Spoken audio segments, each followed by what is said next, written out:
social learning theory is like a house. In the different rooms, you learn from the people through imitation, modelling and observation. Yet, at the end of the day, it all comes down to the brain, or the roof. Here, we are witnessing people's actions and thinking about the consequences of those actions, and therefore deciding whether to repeat them ourselves. This is social learning theory.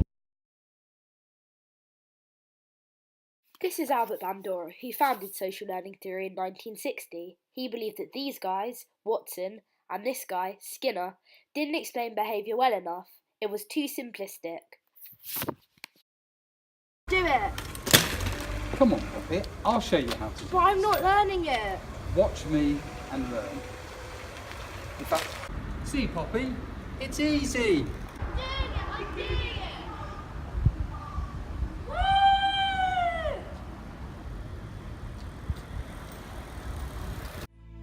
Just stand up tall, look them in the face and say, I'm that star up in the sky, I'm that mountain peak up high. Hey, I made it, I'm the world's greatest, and I'm that little bit of hope when my back's against the ropes.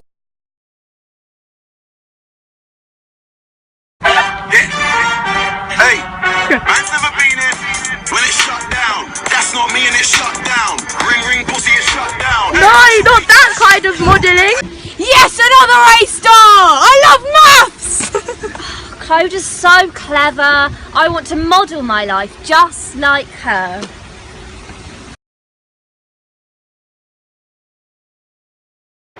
Dad, I don't know how to make the soup and chop the onions. Just copy me, Pops. By imitating you, Dad, I've become a much better cook. Thank you. What about vicarious reinforcement? Guys, listen up! Let's have a race!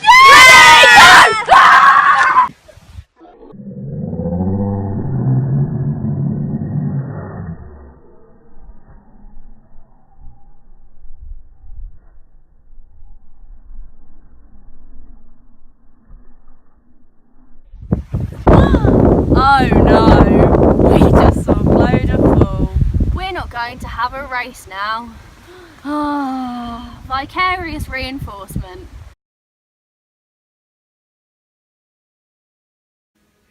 Professor Blackshaw, what do you think about social learning theory? Can you give us any evaluation? I think it's interesting and I think it's intriguing. However, there are some problems with Bandura's work.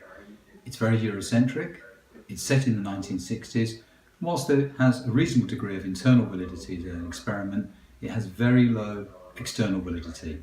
That's to say, how transferable are ideas in an experiment in the 1960s to a whole range of situations in which children and younger people find themselves? How much does it still explain behaviour?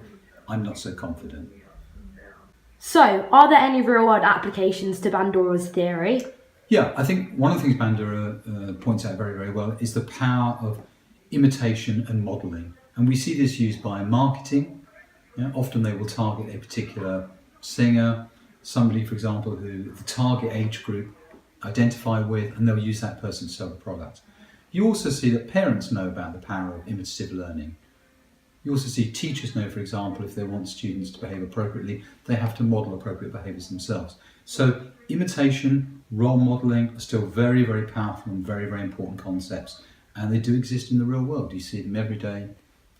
Watch them in the supermarket, watch it in the school.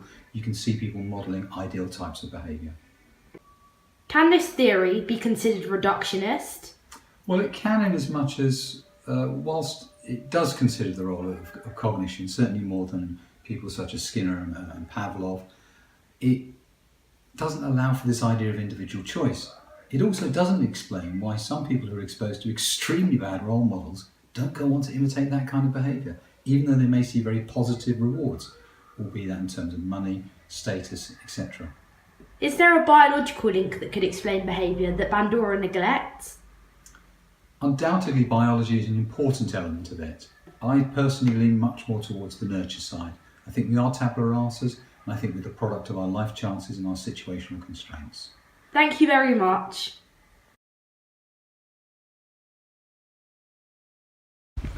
Oh no. He